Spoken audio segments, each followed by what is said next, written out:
बिस्मिल्लाहिर्रहमानिर्रहीम। अस्सलाम वालेकुम डियर स्टूडेंट्स, कैसे हैं आप सब? ठीक ठाक हैं? उम्मीद करता हूँ सब खैरियत से होंगे। तो स्टूडेंट्स, आज हम इस लेक्चर में, इस वीडियो में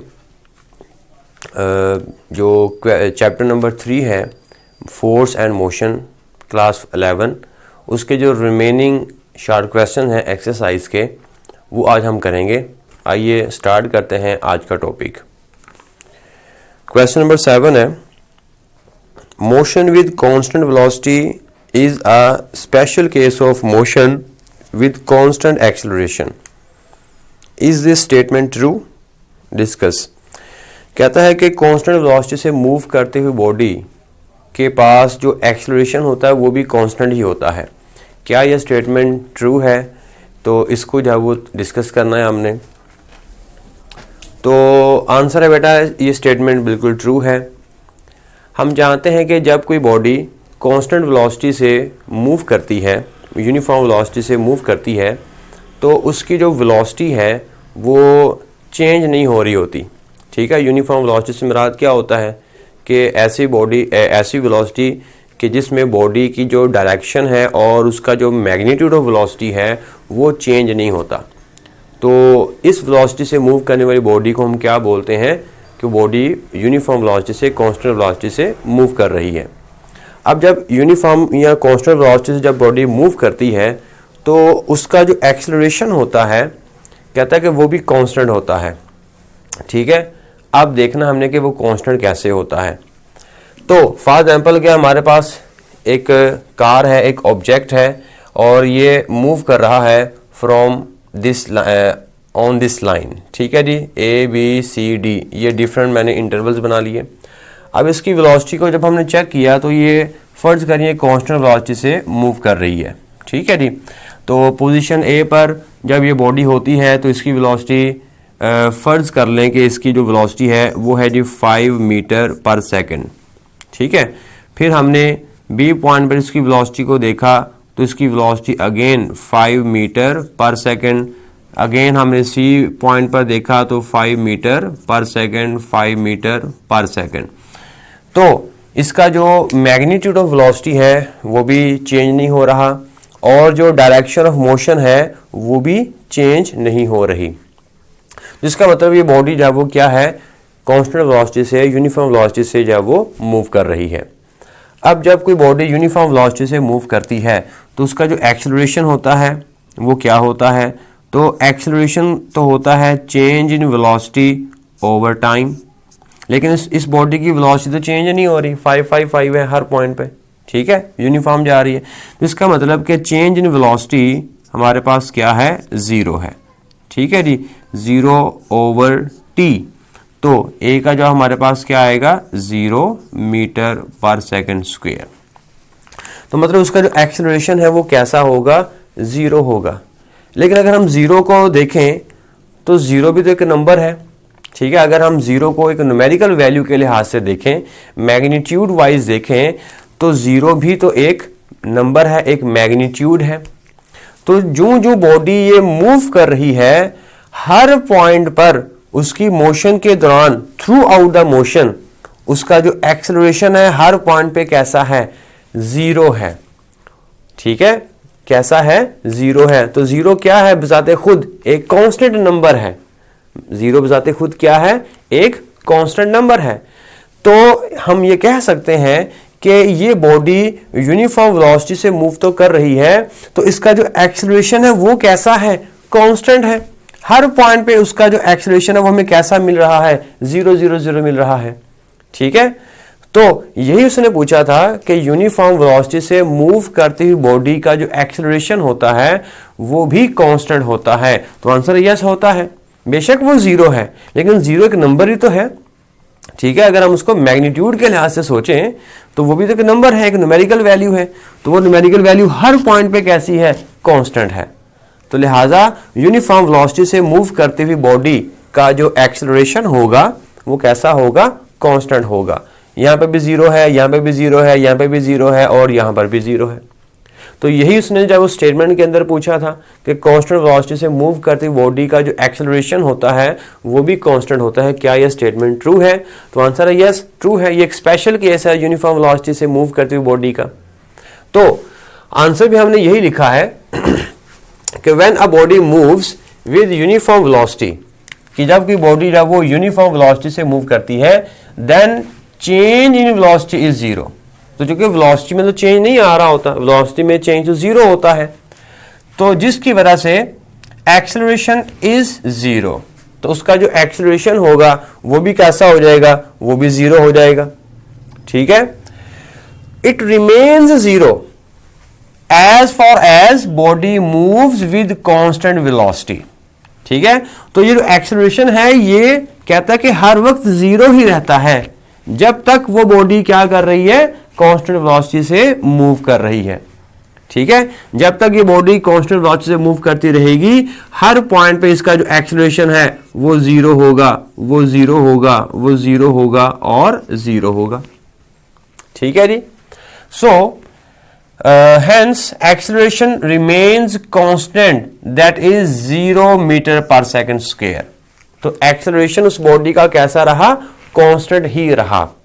ठीक है जी, throughout the motion of the body, जब तक वो बॉडी मूव करती रहेगी तब तक उसका जो एक्सेलरेशन है वो जीरो ही रहेगा, मतलब कांस्टेंट ही रहेगा। सो this is all about question number 7। यही उसने पूछा था कि कांस्टेंट वेलोसिटी से मूव करती बॉडी का जो एक्सेलरेशन है वो जीरो हो सकता है, स्टेटमेंट ठीक है या नहीं? तो आंसर ये स्टेटमेंट ठीक है। ओके बच्चों, क्वेश्चन नंबर 8 करते हैं। Find the change in momentum for an object subjected to a given force for a given time. कहता कि आपने चेंज इन मोमेंटम जो है वो मालूम करना है किसी ऑब्जेक्ट का कि जिसके ऊपर एक फोर्स अमल करता है किसी टाइम तक, and state law of motion in terms of momentum. ठीक है जी, तो लॉ ऑफ मोशन को आपने बयान करना है इन टर्म्स ऑफ मोमेंटम, मोमेंटम की शक्ल में। ओके, अब ये क्वेश्चन बेसिकली ऐसे भी पूछा जा सकता है कि drive a relation between force and momentum, कि फोर्स और मोमेंटम का आपस में रिलेशन क्या होता है। ठीक है जी, अब देखें जब हम किसी बॉडी के ऊपर फोर्स अप्लाई करते हैं तो क्या होता है, उस बॉडी की जो वेलोसिटी है वो चेंज हो जाती है। ठीक है, हाँ बढ़ जाए या कम हो जाए वो एक अलग बात है, लेकिन वेलोसिटी जो है वो चेंज हो जाती है। अब जब वेलोसिटी चेंज होती है तो उसमें एक्सेलरेशन भी प्रोड्यूस होगा और उसमें और उसका मोमेंटम भी चेंज होगा। ठीक है, तो अब फोर्स लगी है तो उसका मोमेंटम चेंज होगा। अब इसका हमने एक रिलेशन डेवलप करना है कि relation between force and momentum. तो बेसिकली इस क्वेश्चन में उसने उसी रिलेशन के बारे में जो वो बताया गया है, और एंड में उसने पूछा हुआ है कि इसको लॉ ऑफ मोशन को आपने मोमेंटम की टर्म में डिफाइन करें। ठीक है जी, तो वो भी हम एंड पे देखेंगे। तो फर्ज करें हमारे पास एक ऑब्जेक्ट है जिसका मास m है। ठीक है जी, और वो इनिशियल वेलोसिटी vi से मूव कर रहा है। अब इसके ऊपर कोई फोर्स एक्ट करती है फॉर अ गिवन टाइम, तो जिसकी वजह से इस बॉडी की जो वेलोसिटी है वो चेंज हो जाती है। पहले ये vi वेलोसिटी से मूव कर रही थी, फोर्स के लगने से इसकी जो वेलोसिटी है वो क्या हो जाती है, vf हो जाती है। अब वेलोसिटी में चेंज आया है तो एक्सेलरेशन भी प्रोड्यूस हुआ होगा। तो अब उसको हम कैलकुलेट करते हैं कि एक्सेलरेशन जो है वो कितना पैदा हुआ है। तो एक्सेलरेशन की डेफिनेशन हम देख लेते हैं। तो एक्सेलरेशन हमारे पास होता है a is equals to vf minus vi upon t। तो ये हमारे पास है जी एक्सेलरेशन की डेफिनेशन। ओके, तो चूंकि फोर्स के लगने से एक्सेलरेशन प्रोड्यूस हुआ है, तो according to Newton second law of motion जब किसी बॉडी के ऊपर फोर्स लगता है तो उसमें एक्सेलरेशन भी प्रोड्यूस होता है। तो न्यूटन का सेकंड लॉ ऑफ मोशन जब वो क्या कहता है, वो ये कहता है कि F is equals to ma। ठीक है जी, अब यहाँ पर एक्सेलरेशन की डेफिनेशन, ये मतलब ये वैल्यू जब वो यहाँ पर अगर हम पुट कर दें तो हमारे पास ये इक्वेशन बन जाएगी F is equals to m, और a की जगह पर क्या आ जाएगा, तो a की जगह पर ये इसका फार्मूला आ जाएगा जो कि बराबर है VF minus VI upon T। ठीक हो गया यहाँ तक? ओके। अब अगर हम इस मैथ्स को अंदर मल्टीप्लाई कर दें, so this equation also can be written as, तो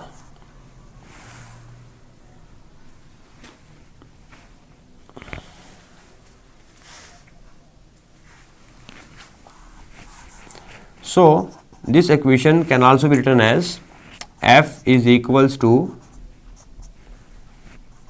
mVF minus mVI over T। ठीक है जी यहाँ तक। अब ये जो ऊपर वाला पार्ट है mVF minus mVI, mVF minus mVI, ये क्या है, तो इसी को हम बोलते हैं change in momentum, change in momentum. ठीक हो गया? ओके।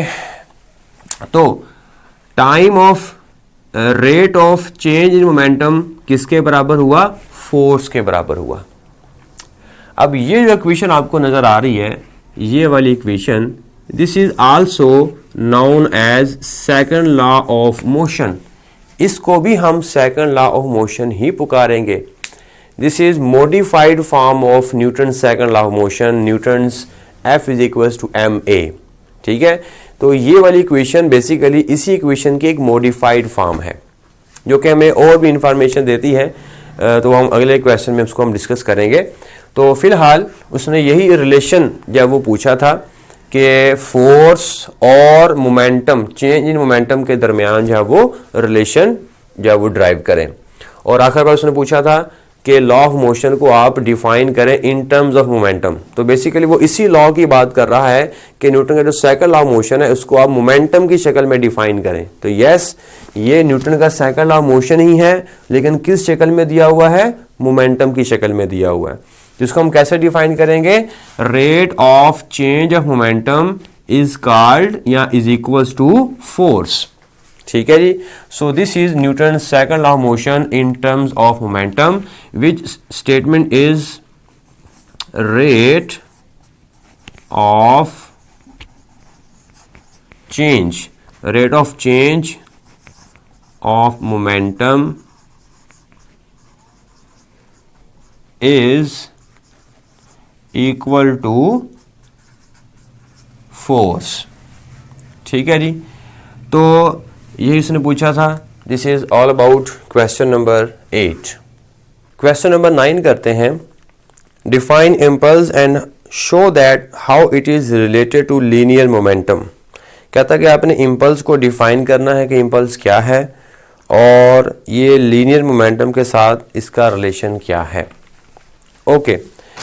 अब इम्पल्स एक बहुत ही मतलब कि मज़ेदार एक टर्म है, इसका हमारी रोज़मर्रा ज़िंदगी में बहुत ही अहम किरदार है। अब इम्पल्स से मुराद होता है धचका। ठीक है, कि किसी चीज़ को आपने धक्का दिया, धचका दिया। अब जब किसी चीज़ को आप धचका या धक्का देते हैं तो बहुत कम लम्हे के लिए होता है वो कॉन्टैक्ट, जब आप उसको धक्का देते हैं। ठीक है, जैसे फॉर एग्जांपल एक आदमी जब वो पैदल जा रहा है और पीछे से एक भागता हुआ आदमी आता है, ठीक है, और वो उस पैदल चलते हुए आदमी को धक्का देता है, तो जब उसको वो धक्का देगा, फोर्स अप्लाई करेगा, तो उस पैदल चलते हुए आदमी की वेलोसिटी जो है वो चेंज हो जाएगी, या वो ड्रम से नीचे गिर जाएगा, या वो बड़ी तेज़ी से जब वो चलना शुरू कर देगा। ठीक है, मतलब कुछ ना कुछ उसमें चेंज आएगा, उसकी वेलोसिटी में कुछ ना कुछ चेंज आएगा। तो वो जो पीछे से भागता हुआ आदमी उसको धक्का दिया, जो फोर्स अप्लाई की है, वो बहुत ही स्मॉल इंटरवल ऑफ टाइम के लिए उसने उसको फोर्स अप्लाई की है। ठीक है, वो आया, फोर्स लगाई और भाग गया। तो ये जो फोर्स लगाने का जो अमल है, जो दौरानिया है, जो टाइम है, वो बहुत कम है। तो इस कम टाइम में उसने आदमी ने क्या किया है, उसको अच्छा खासा धक्का दे दिया और वो बेचारा नीचे गिर गया।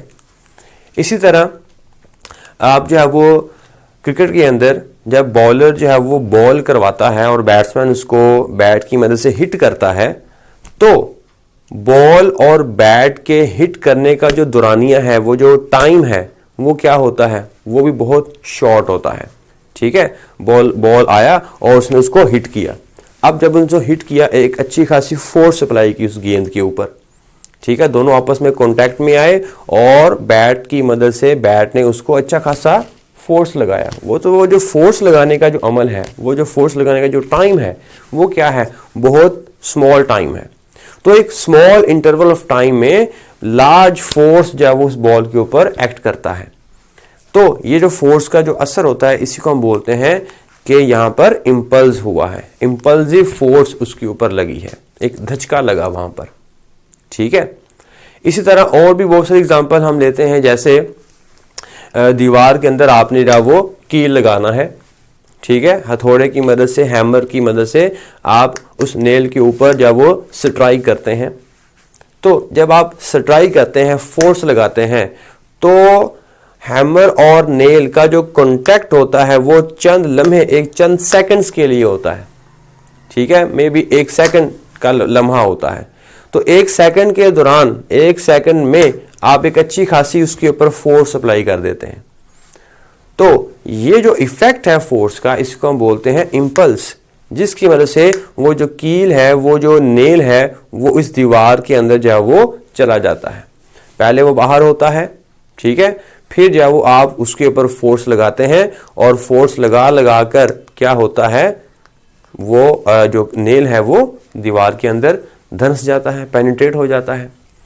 तो यहां पर क्या हम देख रहे हैं कि इन तमाम एग्जाम्पल्स में हमने देखा कि जो फोर्स है, जो कि बहुत लार्ज फोर्स होता है और वो स्मॉल इंटरवल ऑफ टाइम के लिए लगता है, इसी को हम बोलते हैं इंपल्स, धचका।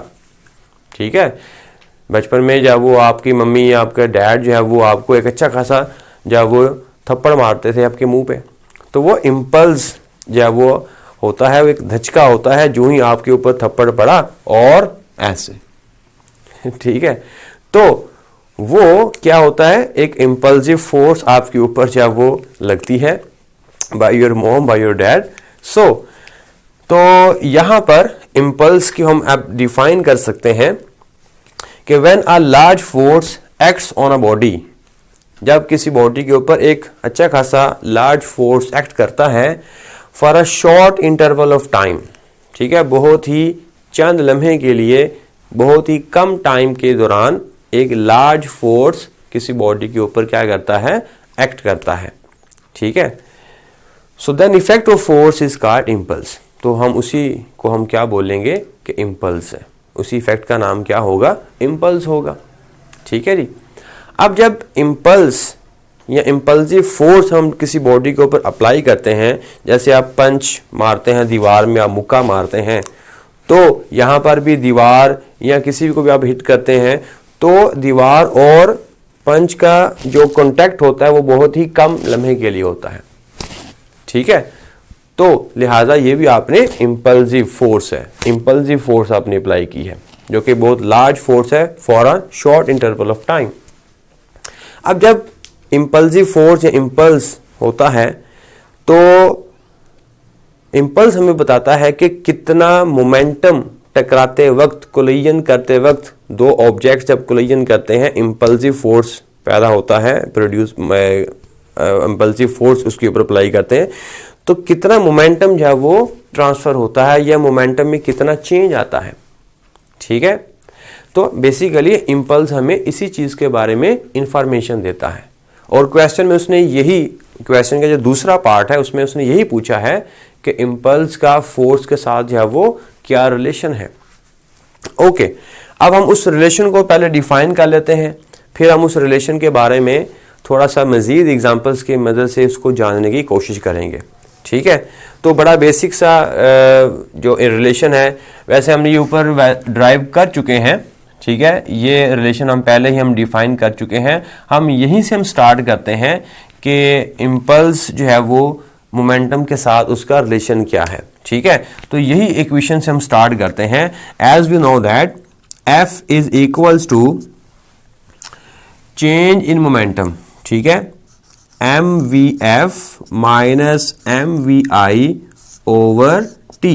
तो mvf माइनस mvi ये हमारे पास क्या है, ये मोमेंटम ही को तो डिफाइन कर रहा है, चेंज इन मोमेंटम, ठीक है। ओके, अब हम इस टाइम को इधर ले आएं, थोड़ा सा इसको रीअरेंज करते हैं। तो f multiply by t is equals to हमारे पास क्या आएगा, change in momentum, change in momentum, ठीक है जी। या ट्रांसफर ऑफ मोमेंटम भी बोल सकते हैं, इसी का हम ट्रांसफर मोमेंटम भी बोल सकते हैं। चले खैर चेंज मोमेंटम से ही रहने देते हैं। तो F multiply by T is equals to change in momentum. कि when a large force acts on a body for a short interval of time then this effect is known as impulse, ठीक है। ये हमारे पास क्या कहलाएगा, impulse कहलाएगा, ठीक है जी। और ये किसके बराबर हो गया, ये बराबर हो गया चेंज इन मोमेंटम।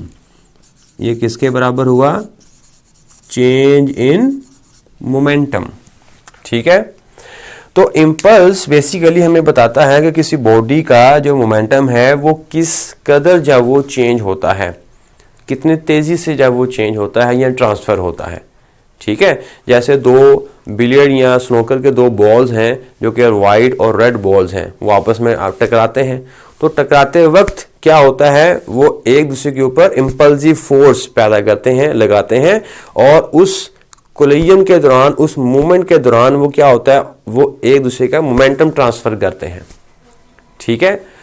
तो इम्पल्स हमें बताता है कि किसी बॉडी का जो मोमेंटम है वो कितनी तेजी से जब वो चेंज होता है, लेकिन ये इंस्टेंटेनियसली चेंज होता है, ठीक है, लम्हे के तौर पर, क्योंकि कॉन्टैक्ट बहुत ही कम होता है।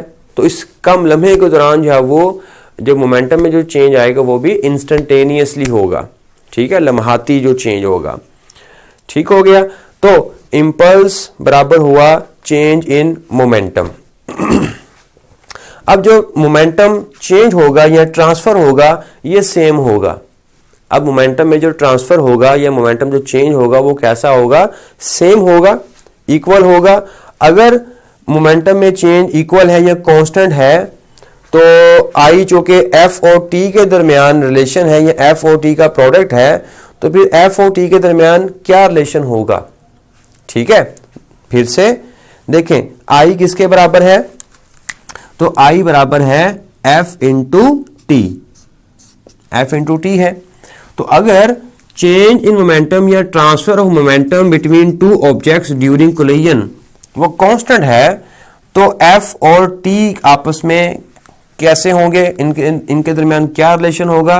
तो आंसर है कि दो क्वांटिटीज का प्रोडक्ट अगर कांस्टेंट के बराबर है, इसका मतलब यह है कि वो दोनों ऑब्जेक्ट्स एक दूसरे के साथ जो है वो इनवर्स रिलेशन में है, ठीक हो गया। अब इनवर्स रिलेशन में है, इनसे क्या मुराद है, अब इस चीज को हम एग्जांपल्स की मदद से समझते हैं। देखें, आप जब एक फुटबॉल और एक जब वो पत्थर को जब आप हिट करोगे, ठीक है, तो दोनों सूरतों में मोमेंटम में जो ट्रांसफर होगा, जो मोमेंटम में जो चेंज आएगा वो इक्वल होगा, मोमेंटम कंजर्व रहेगा, ठीक है। लेकिन जो फोर्स आपको फील होगा या आपको जो चोट लगेगी वो डिफरेंट होगी। कैसे, देखें, जब चूंकि इन दोनों के दरमियान रिलेशन कैसा है, इनवर्स है, ठीक है। अगर ये वाली चीज कांस्टेंट है, तो जब आपने फुटबॉल को हिट किया, तो फुटबॉल को हिट करते वक्त, ठीक है, ये फर्ज के लिए फुटबॉल है और ये आपका पांव है, और ये क्या हुआ, आप आए आए आए और फुटबॉल ऐसे फोर्स किया और ये क्या हुआ, फुटबॉल दबा, ठीक है, और फिर जब वो ये क्या हुआ, ऐसे चला जाएगा। तो टकराते वक्त फुटबॉल क्या होता है, कंप्रेस होता है, दबता है, ठीक है। तो कॉन्टैक्ट फोर्स कैसा हो गया, कितनी देर तक लगा, कॉन्टैक्ट फोर्स उसके दबते तक लगता रहा, तो टाइम कैसा हो गया, बढ़ गया, ठीक है, कॉन्टैक्ट फोर्स का जो टाइम है वो कैसा हुआ, इंक्रीज हो गया, बढ़ गया। अगर टाइम इंक्रीज हुआ तो इस रिलेशन के मुताबिक बताएं फोर्स कैसी होगी, या आपके पाँव में जो फोर्स या चोट लगेगी वो कैसी होगी, वो नहीं लगेगी या बहुत ही कम लगेगी।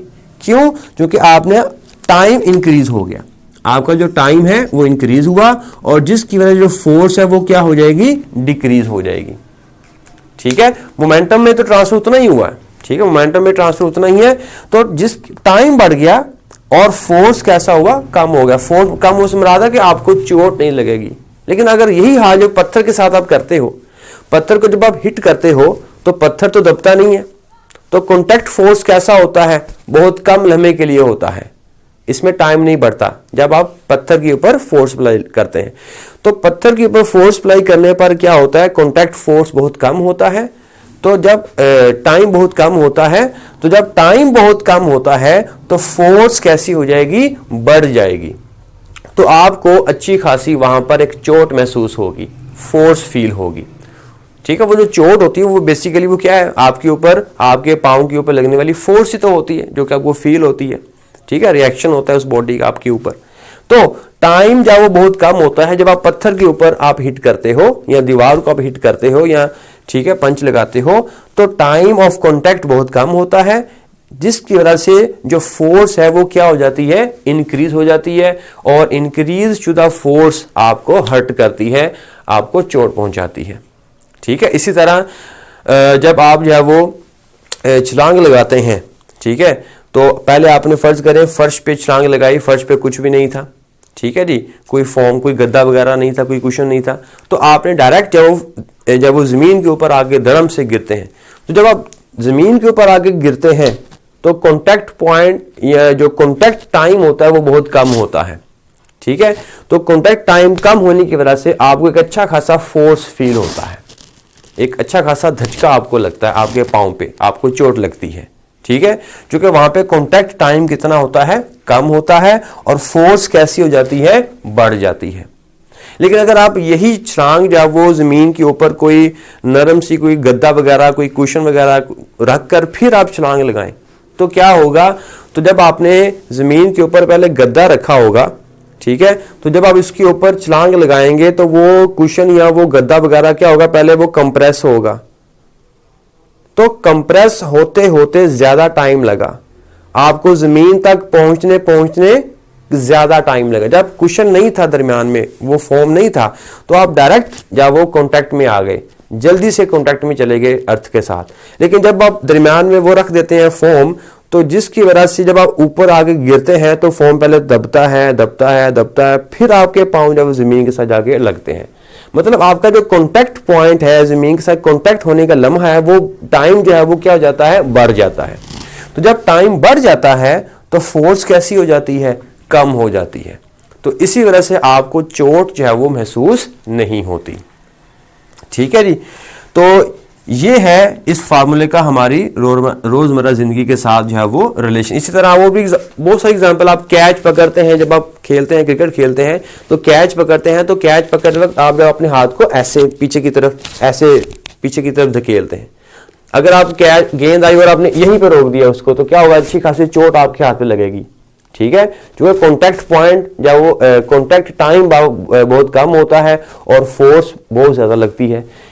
अब उस कॉन्टैक्ट टाइम को बढ़ाने के लिए आप हाथ को ऐसे पीछे की तरफ लेके आते हैं, तो जब कॉन्टैक्ट टाइम बढ़ जाता है तो फोर्स कम हो जाती है, जिसकी वजह से आपका जो क्या कहते हैं उसे, इम्पल्स है, इम्पल्सिव फोर्स जो है, धचका जो है वो आपको कम लगता है।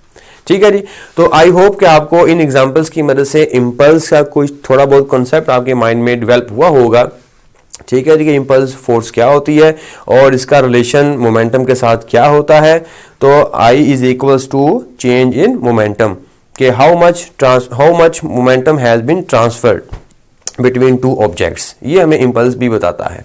ठीक है जी, तो ये मैंने आपको जैसे कि इस क्वेश्चन में बताया था कि ये न्यूटन्स का साइकिल ऑफ मोशन ही होता है। ठीक है जी, अगर हम फोर्स और टाइम के दरमियान ग्राफ प्लॉट करना चाहें तो इसका ग्राफ कैसा बनेगा, सोचें जरा। इसका ग्राफ कुछ ऐसे बनेगा फर्ज करें कि ये हमारे पास टाइम है और ये हमारे पास क्या है, फोर्स है। अब तो अगर तो कांस्टेंट फोर्स लग रही है, ठीक है, फोर्स कांस्टेंट लग रही है, टाइम बढ़ रहा है, कांस्टेंट फोर्स लग रही है, उसका ग्राफ हमारे पास क्या हो जाएगा, उसका ग्राफ हमें ऐसे मिलेगा, एक स्ट्रेट लाइन मिल जाएगी। लेकिन इंपल्सिव फोर्स जो है वो बहुत ही शॉर्ट इंटरवल के लिए लगती है, ठीक है। पहले आई, बॉडी आई आई आई आई और इसके साथ कांटेक्ट हुई बहुत कम लम्हे के लिए और फिर कांटेक्ट छूट गया। तो कांटेक्ट जो है वो बहुत कम लम्हे के लिए होता है, तो उस कम लम्हे के लिए फोर्स कैसा होगा, बहुत ज्यादा होगा। तो इसका ग्राफ हम कैसा बनाएंगे, इसका ग्राफ कुछ ऐसे बनेगा बेटा, इसका ग्राफ कुछ ऐसे बनेगा, ऐसे, ठीक है। तो टाइम बढ़ा, एक ऐसा भी टाइम आया जिस पर फोर्स कैसा हुआ, मैक्सिमम, और फिर फोर्स कैसा हो गया, कम हो गया। तो यूं ये फोर्स और टाइम मतलब इंपल्स का ग्राफ बनेगा, force versus T. So I hope कि आपको इस क्वेश्चन की बड़े अच्छे से समझ आ गई होगी।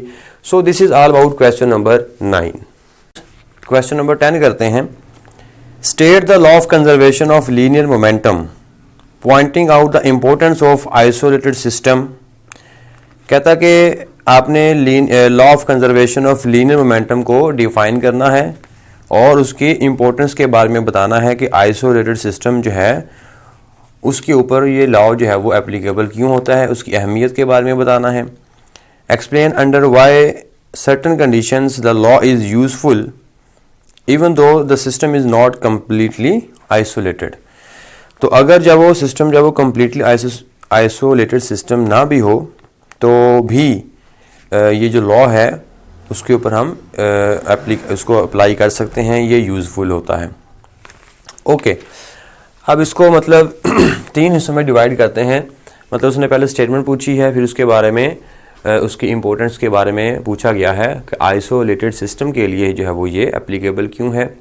फिर उसके बाद अगर सिस्टम जो है वो आइसोलेट ना भी हो तो भी हम इस लॉ को जो है वो एप्लीकेबल बना सकते हैं।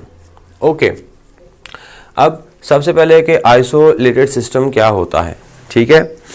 आइसोलेटेड सिस्टम से मुराद फर्ज करें कि जैसे हमारे पास एक कंटेनर है और उसमें हमने या सिलेंडर समझ लें, उसमें हमने गैस को फिल किया हुआ है।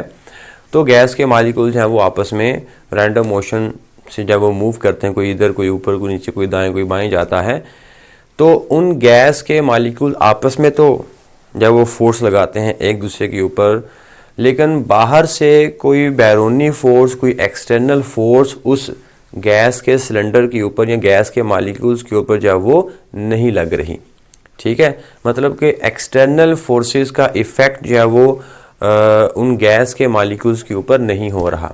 आपस में तो हो रहा है, आपस में टकरा तो रहे हैं, लेकिन बाहर से कोई भी उसको डिस्टर्ब नहीं कर रहा है उन मालिक्यूल्स को। तो ऐसे सिस्टम को हम बोलेंगे आइसोलेटेड सिस्टम, ठीक है। फिर से कि जिसमें आइसोलेट का मतलब ही क्या होता है, अलग थलग, सेपरेट, ठीक है, कि जिसके ऊपर कोई असर ही ना हो। तो किसी बैरूनी चीज़ का उसके ऊपर कोई असर ना हो, उस सिस्टम के ऊपर बैरूनी फोर्सेस का कोई असर ना हो, तो हम उसको बोलते हैं कि वो सिस्टम जो है वो आइसोलेटेड होता है, ठीक है जी। अब हम डिफाइन करते हैं law of conservation of linear momentum को। तो law of conservation of linear momentum क्या होता है कि जिसमें उस पूरे सिस्टम का जो टोटल लीनियर मोमेंटम है वो कंजर्व रहता है, ठीक है। जैसे हम एग्जांपल लेते हैं, हम बुलेट और गन की एग्जांपल लेते हैं, ठीक है जी। फिर उस एग्जांपल में हम क्या देखते हैं कि फायर करने से पहले, ठीक है, और फायर करने के बाद बुलेट और गन ये एक सिस्टम है, ठीक है जी।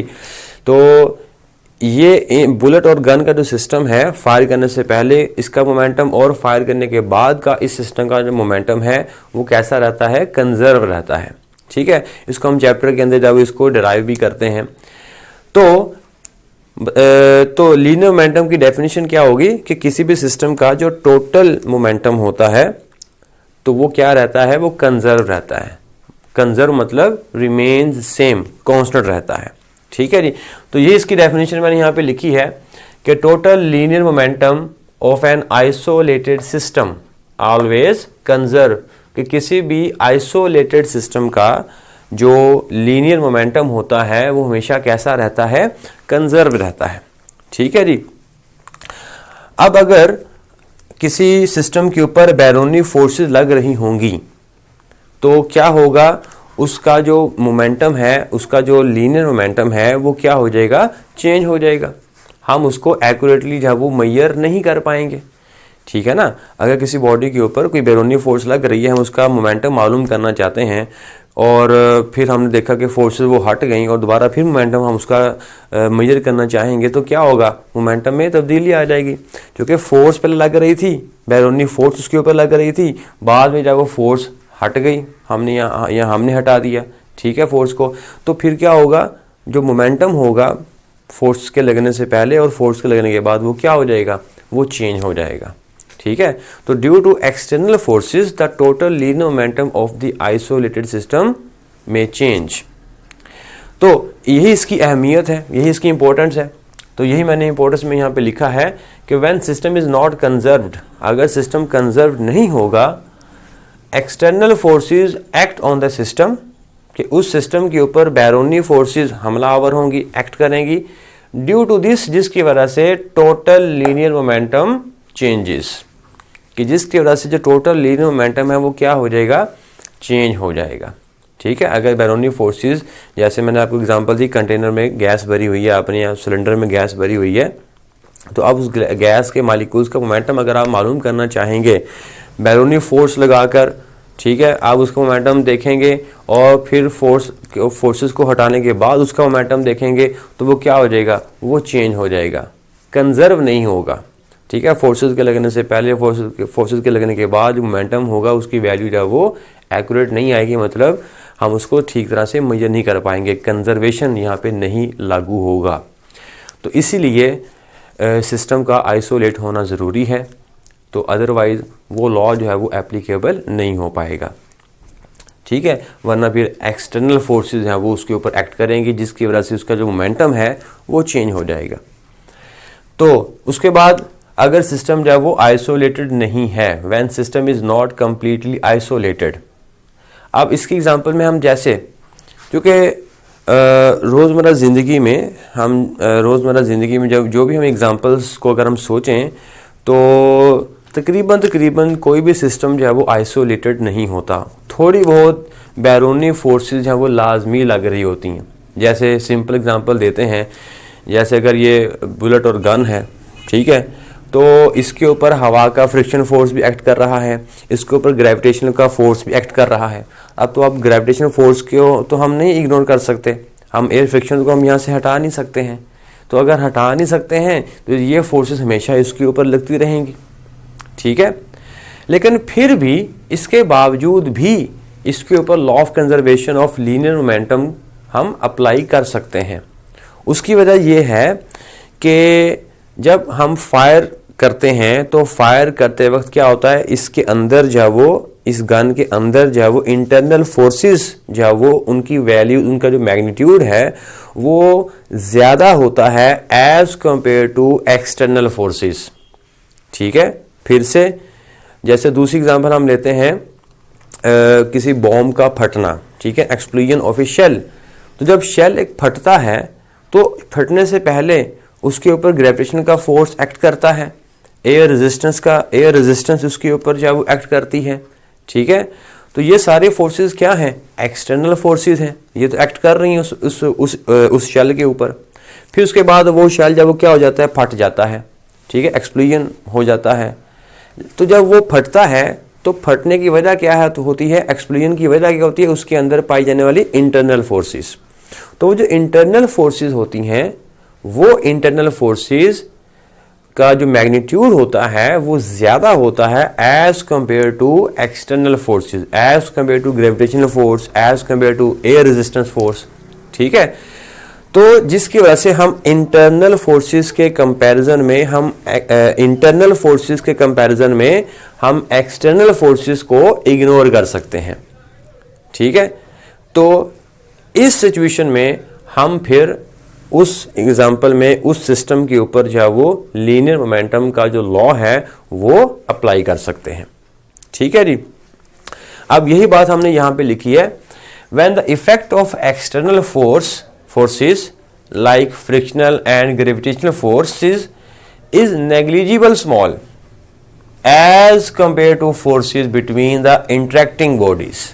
ठीक है कि इंटरेक्टिंग बॉडीज के दरमियान लगने वाली जो फोर्सेस हैं वो उनके मुकाबले में हम जो है वो एक्सटर्नल फोर्सेस को क्या मान लें, नेग्लिजिबल स्मॉल मान लें।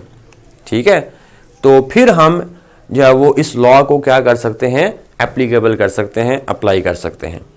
अदरवाइज अगर हम एक्सटर्नल फोर्सेस का इफेक्ट ज़्यादा मानकर चलेंगे तो फिर ये लॉ जब एप्लीकेबल नहीं होगा।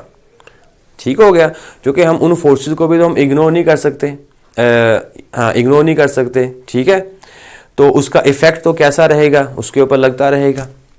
लेकिन इंटरनल फोर्सेस जो होती हैं चूँकि वो ज़्यादा होती हैं, इफेक्टिवली उनका मैग्नीट्यूड ज़्यादा होता है, इस हिसाब से जो है वो हम क्या कर सकते हैं, उनको जो है वो कुछ देर के लिए इग्नोर कर सकते हैं कि वो उनके ऊपर लग ही नहीं रही हैं।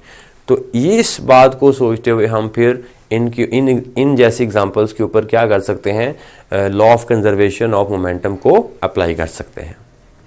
क्वेश्चन नंबर 11 करते हैं। Explain the difference between elastic and in elastic collisions. Elastic और इन इलास्टिक कोलिजन में आपने फ़र्क बताना है।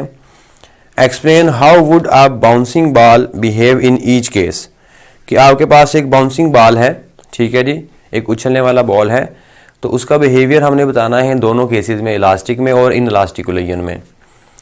Give plausible reasons for the fact that kinetic energy is not conserved in most cases. कहता है कि आपने कोई सॉलिड रीज़न देनी है, ठीक है जी, जिसमें आपने बताना ये है कि काइनेटिक एनर्जी जो है वो मोस्ट केसेस में जो है वो कंजर्व नहीं रहती, उसकी वजह क्या है। ओके, अब पहले इलास्टिक और इनइलास्टिक कोलिजन में फ़र्क क्या होता है, तो बड़ा सिंपल फ़र्क है इसमें। इलास्टिक कोलिजन में क्या होता है कि जो ऑब्जेक्ट्स हैं, जो कोलिजन्स होती हैं, इन कोलिजन्स में जो काइनेटिक एनर्जी होती है वो कंजर्व रहती है। ठीक है, कि इलास्टिक कोलिजन ऐसी कोलिजन को कहते हैं कि जिसमें बिफोर एंड आफ्टर जो काइनेटिक एनर्जी होती है सिस्टम की वो हमारे पास कैसी रहती है, कंजर्व रहती है, सेम रहती है, तब्दील नहीं होती है। ठीक है, और इन इलास्टिक कोलिजन हमारे पास वो कोलिजन्स होती हैं जिसमें बिफोर एंड आफ्टर कोलिजन जो हैं, जो काइनेटिक एनर्जी है वो कंजर्व नहीं रहती। ठीक हो गया, तो ये इनमें जो है वो मेन डिफरेंस है। तो यही मैंने बात पहले डिफरेंस में लिखी है, the collision in which kinetic energy of the system is conserved, कि जो काइनेटिक एनर्जी है वो क्या है, कंजर्व रहती है। और दूसरी एग्जांपल में उसकी इनइलास्टिक वाली लाइन में हमने क्या लिखा है, the collisions in which kinetic energy is not conserved, कि जो काइनेटिक एनर्जी होती है वो कंजर्व्ड नहीं रहती।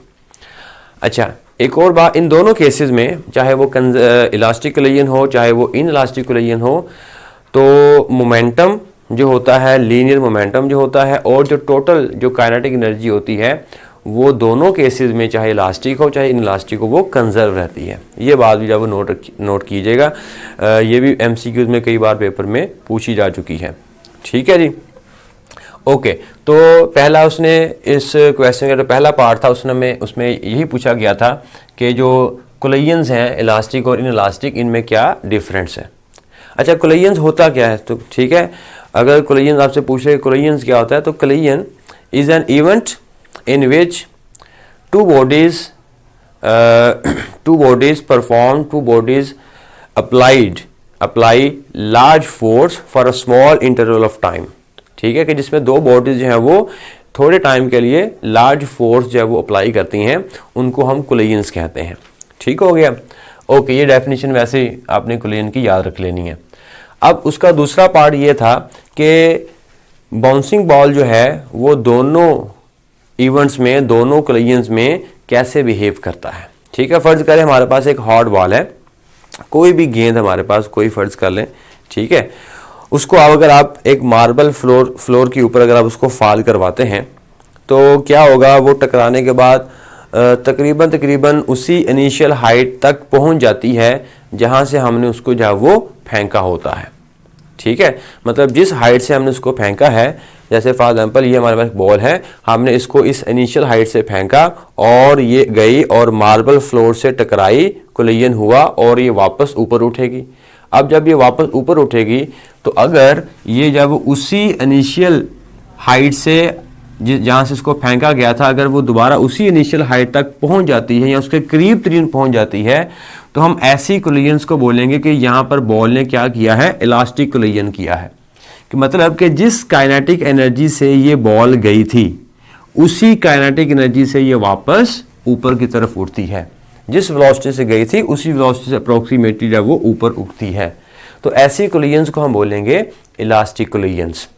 ठीक है, इसके बरक्स इन इलास्टिक कोलिजन, अगर हम इसी बॉल को, यही हमारे पास जो हॉट बॉल है, इसी को अगर हम जो है वो एक ऐसी सरफेस के ऊपर फेंकते हैं जैसे हमारे पास कोई एक सैंडी फ्लोर हो, मतलब फर्श नहीं है, अब फर्श के ऊपर हमने कोई मतलब रेत वगैरह रख दी हुई है, अब हम उस रेत के ऊपर जब वो हम क्या करते हैं, उसी बॉल को जब वो फॉल करवाते हैं, तो अब जब रेत के ऊपर जब वो बॉल जाके गिरेगी तो वो उतना ही ऊपर नहीं उठ पाएगी। ठीक है, क्योंकि आपने जो फ्लोर था पहले मार्बल फ्लोर था, अब आपने उसके ऊपर क्या कर दिया है, रेत सैंड उसके ऊपर डाल दी है। तो सैंड डालने से क्या होगा, वो बॉल या वो जिस एनर्जी से जाएगी दोबारा वो उस कदर ऊपर नहीं उठ पाएगी या बहुत कम उठेगी। तो वो जो कोलिजन होगा सैंडी फ्लोर के ऊपर, वो कोलिजन होगा इनइलास्टिक कोलिजन, क्योंकि उसमें बॉडी जो है वो जिस काइनेटिक एनर्जी से गई थी वो तकरीबन जब वो उसका मैक्सिमम पार्ट जो है वो उस एनर्जी का वो लॉस हो जाता है ड्यूरिंग कोलिजन सैंडी फ्लोर के ऊपर, तो जिसकी मदद से वो उतना जब ऊपर नहीं उठ पाती है।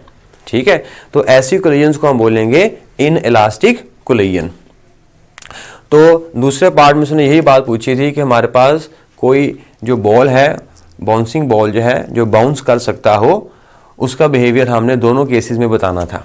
ठीक है जी, तो मार्बल फ्लोर के केस में अप्रोक्सीमेटली जब वो इलास्टिक कोलिजन होता है और सैंडी फ्लोर वाले केस में इन इलास्टिक कोलिजन होता है।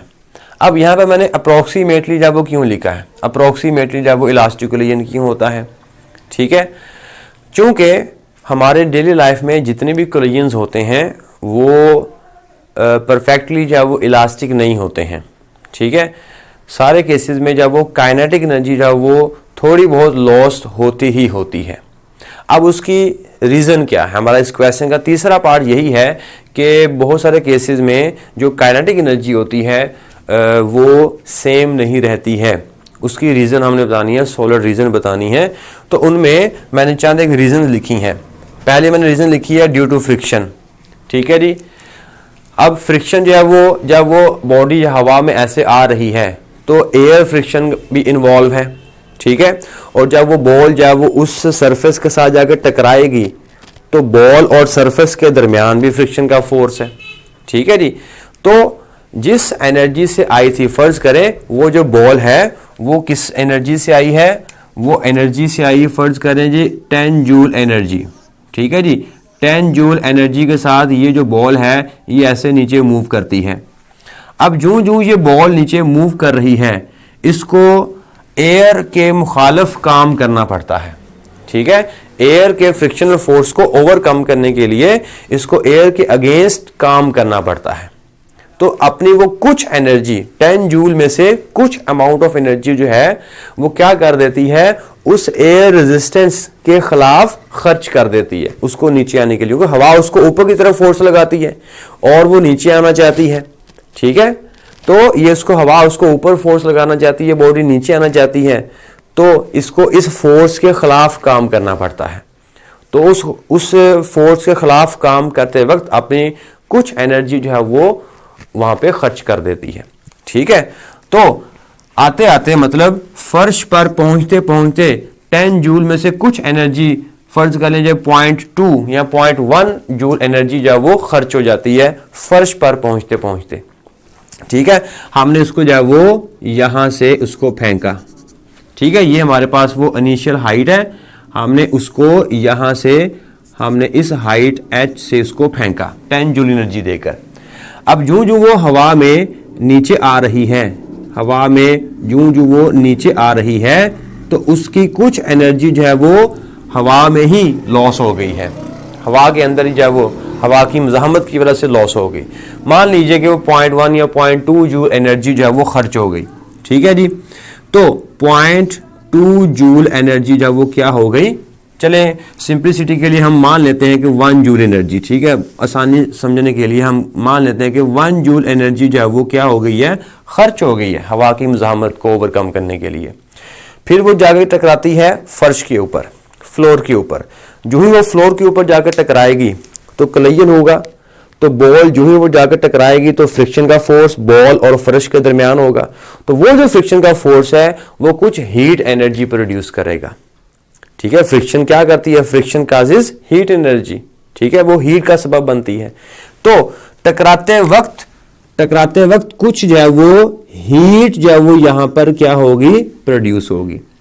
तो उस 10 जूल में से कुछ एनर्जी जो है वो हीट की फॉर्म में कन्वर्ट हो जाती है, हीट की शक्ल में कन्वर्ट हो जाती है, ठीक है। मान लीजिए कि 1 जूल एनर्जी जो है वो टकराते वक्त हीट की शक्ल में जो है वो कंज्यूम हो गई, कन्वर्ट हो गई, ठीक है जी। उसके बाद जब वो टकराती है तो कुछ साउंड भी पैदा होगी, कुछ आवाज भी आएगी, ठीक है। तो कुछ एनर्जी जब वो आवाज की शक्ल में कन्वर्ट हो जाएगी, तो मान लीजिए कि कुछ एनर्जी जब वो यहां पर साउंड पैदा हुई तो साउंड के वक्त कुछ एनर्जी 1 जूल कन्वर्ट हो गई 10 जूल में से, ठीक है। अब वापस उठेगी ऊपर, ये बाउंस बैक होगी, वापस उठेगी।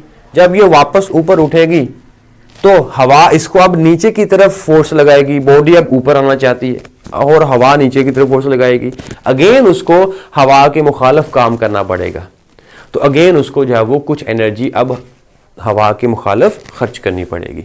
तो अब जब ये ऊपर उठेगी, बाउंस बैक ऊपर होगी, तो ऊपर आते आते अगेन ये हवा की मुज़ाहमत के खिलाफ 1 जूल एनर्जी जो वो खर्च कर देती है और ऊपर आ रही होती है। अब जो ऊपर आ रही होती है हवा की मुखालफत में काम करना पड़ता है, तो वो 1 जूल एनर्जी गई। तो टोटल एनर्जी का कितना लॉस हुआ अगर हम उसको देखें तो 4 जूल एनर्जी जब वो खर्च हो गई, ठीक है।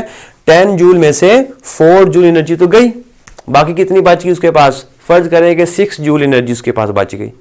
अब जब 6 जूल एनर्जी से जब ऊपर जा रही होगी, क्या वो इस हाइट तक पहुंच पाएगी?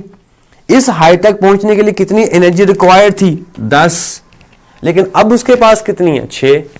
तो इसका मतलब अब वो उस इनिशियल हाइट तक नहीं पहुंच पाएगी, ठीक है। तो इस तरह की एग्जांपल जो है वो हम अपनी डेली लाइफ में देखते हैं, ठीक है। तो इस एग्जांपल से हमने क्या देखा कि काइनेटिक एनर्जी जो है उस बॉल के पास, उस बॉडी के पास जो होती है, वो किस तरह जो है वो या किसी और एनर्जी में वो कैसे कन्वर्ट होती है या उसका लॉस कैसे हो रहा होता है। तो ये हमने इस एग्जांपल से देखा।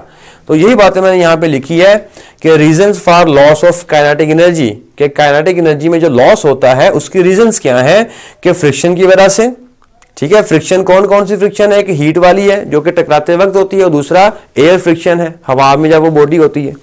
दूसरा ड्यू टू साउंड, ठीक है जी, टकराते वक्त साउंड भी प्रोड्यूस होती है, कुछ एनर्जी जब वो साउंड की फॉर्म में कन्वर्ट होगी। And sometimes energy is used to deform the material, और कभी कभी क्या होता है कि वो एनर्जी जब वो उस मटेरियल को तोड़ने में भी खर्च हो जाती है, ठीक है ना। हमने फर्ज करें कि ऐसा बॉल हमने लिया, जैसे फर्ज करें अंडा है, हमने अंडा को जब वो क्या किया, जमीन पे ऐसे फेंका, तो जब वो जमीन पे जाकर टकराएगा तो क्या हो जाएगा, टूट जाएगा, डिफॉर्म हो जाएगा, ठीक है। तो उस अंडे के पास जो एनर्जी हमने फेंकी थी, जो एनर्जी देकर फेंकी थी, वो क्या होगी, उसको डिफॉर्म करने में भी खर्च हो जाएगी, ठीक है जी। तो उसको तोड़ने में भी कुछ एनर्जी जब वो खर्च हो जाती है। So some time energy is used to deform the material. Okay बच्चों, शार्प क्वेश्चन नंबर 12 करते हैं। Explain what is meant by projectile motion, derive the expressions for time of flight, range of projectile, also show that the range of projectile is maximum when projectile is thrown at an angle of 45 degree with horizontal। Okay, तो पहले इसमें उसने projectile motion के बारे में पूछा है, projectile motion क्या होती है, ठीक है। फिर उसके बाद उसने उसके जो केसेस होते हैं, टाइम ऑफ फ्लाइट और रेंज ऑफ प्रोजेक्टाइल, वो हमने उसकी एक्सप्रेशन, उसका जो फार्मूला है वो ड्राइव करना है। ठीक है, ओके। तो प्रोजेक्टाइल मोशन क्या होती है? तो प्रोजेक्टाइल मोशन की डेफिनेशन मैंने लिखी है, two dimensional motion under the constant acceleration due to gravity and inertia. ठीक है जी। तो सबसे पहले हम टू डायमेंशनल मोशन को देखते हैं कि इसको हमने टू डायमेंशनल मोशन क्यों कहा है। ओके, अब देखिए, फर्ज करें कि ये हमारे पास एक बॉल है, ब्लैक बॉल है और एक रेड बॉल है। रेड बॉल जो है वो सिर्फ फर्ज करें कि सिर्फ हॉरिजॉन्टल डायरेक्शन में मूव कर सकता है, और जो ब्लैक बॉल है ये सिर्फ और सिर्फ वर्टिकल डायरेक्शन में मूव कर सकता है। ठीक है, अगर हम सिर्फ ब्लैक बॉल की मोशन को देखते हैं तो वो सिर्फ ऐसे ऊपर की तरफ जाएगा और वापस आएगा, और रेड बॉल जो है वो ऐसे हॉरिजॉन्टली डायरेक्शन में मूव करेगा। लेकिन अगर हम इन दोनों बॉल्स को इकट्ठा बांधकर और फेंकें, फिर इनकी मोशंस क्या होगी? ठीक है, जो कि ब्लैक बॉल ऊपर की तरफ मूव करता है और रेड बॉल जो है वो इधर मूव करता है। तो जब हम दोनों को इकट्ठे जब वो फेंकेंगे, प्रोजेक्ट करेंगे, तो ये कैसे मूव करेंगे? ये ऐसे मूव करेंगे। ठीक है, इन दोनों का मोशन कैसा होगा? ब्लैक बॉल की वजह से ये दोनों बॉल ऊपर जाएंगे और रेड बॉल की वजह से ये दोनों बॉल इधर मूव करेंगे, तो इनकी मोशन होगी ऐसे। ठीक हो गया। अच्छा, यही मोशन जो मैंने यहाँ पे शो की हुई है कि ये मोशन जो है वो ये परफॉर्म करेंगे, इस पाथ को फॉलो करेंगे। ठीक है जी। अब ये बॉल जो है, जो कि कंबाइंड सिस्टम है इन दोनों बॉल्स की वजह से जो बना है, ये एक सिंगल बॉल। तो इस बॉल के अगर मोशन को देखें तो ये बॉल जो है वो ऐसे ऊपर भी मूव कर रहा है ड्यू टू ब्लैक बॉल, और ये जो बॉल है ये राइट साइड पे मतलब हॉरिजॉन्टल डायरेक्शन में भी मूव कर रहा है ड्यू टू रेड बॉल।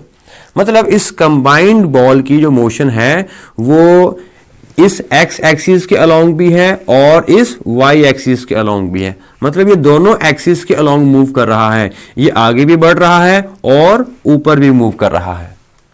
तो इस तरह ये बॉडी जो है ये टू डायरेक्शंस में मूव कर रही है। ये एक्स एक्सिस के अलोंग भी आगे भी बढ़ रही है और वाई एक्सिस के अलोंग जब वो ऊपर भी मूव कर रही है। ठीक है, तो ये ऐसे मूव कर रही है। ठीक हो गया। तो ऐसी मोशन को हम बोलते हैं two dimensional motion, two axis के अलोंग होने वाली मोशन। अगर हम इंडिविजुअल बॉल की बात करते हैं तो इंडिविजुअल बॉल जो है ये वन डायमेंशनल मोशन परफॉर्म करता है। ठीक हो गया। अच्छा, तो इस तरह की मोशन जो है वो क्या होती है? टू डायमेंशनल मोशन होती है, और ये प्लेन में होने वाली मोशन होती है।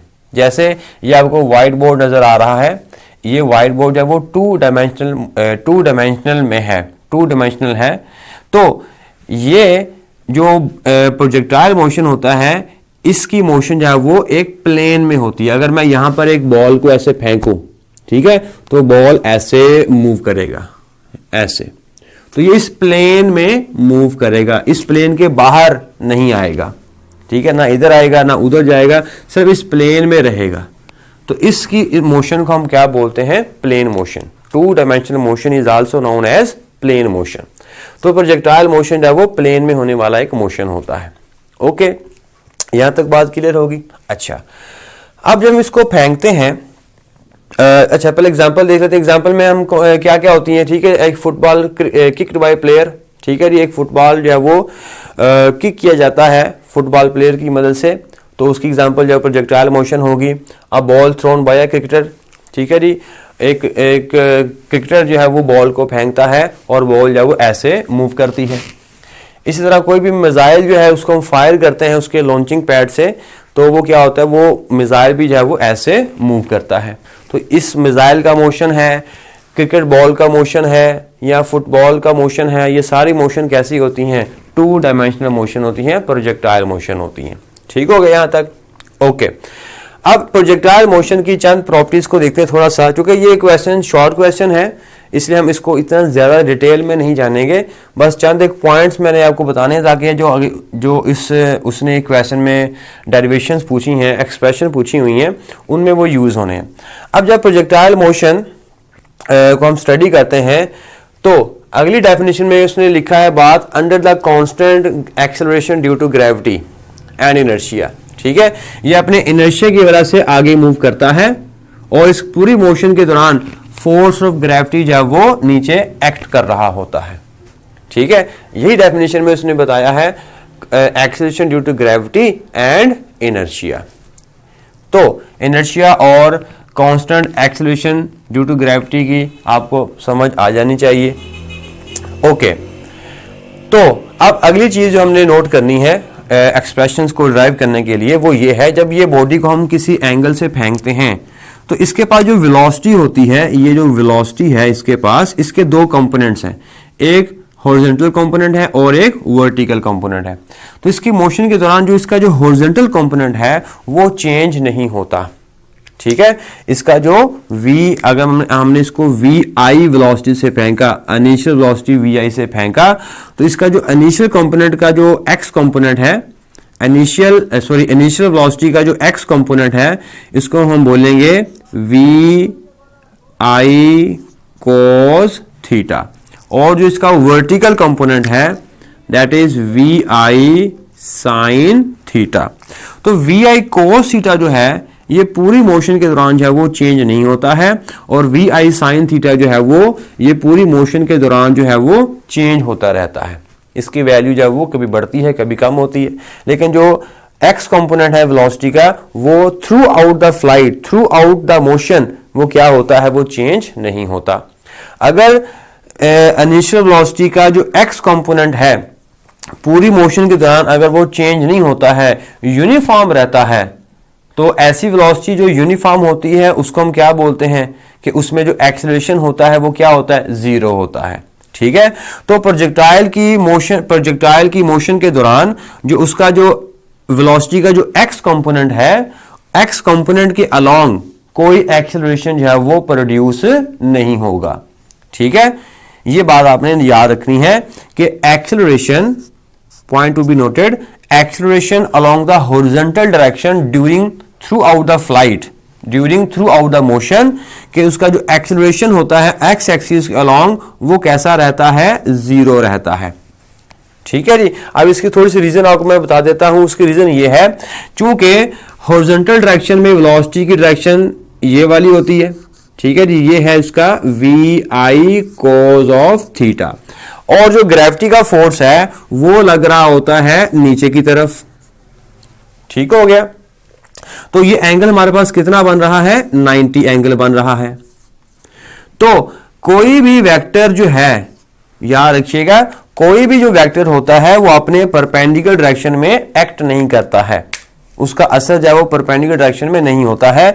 तो जिसकी वजह से जो वेलोसिटी हॉरिजॉन्टल डायरेक्शन में है उसके ऊपर ग्रेविटी का कोई इफेक्ट नहीं होगा। cos 90 है। ठीक है जी, तो cos 90 की वजह से अगर हम ग्रेविटी का फोर्स का x कंपोनेंट देखें, ठीक है जी, तो हम क्या लिखेंगे, f cos थीटा।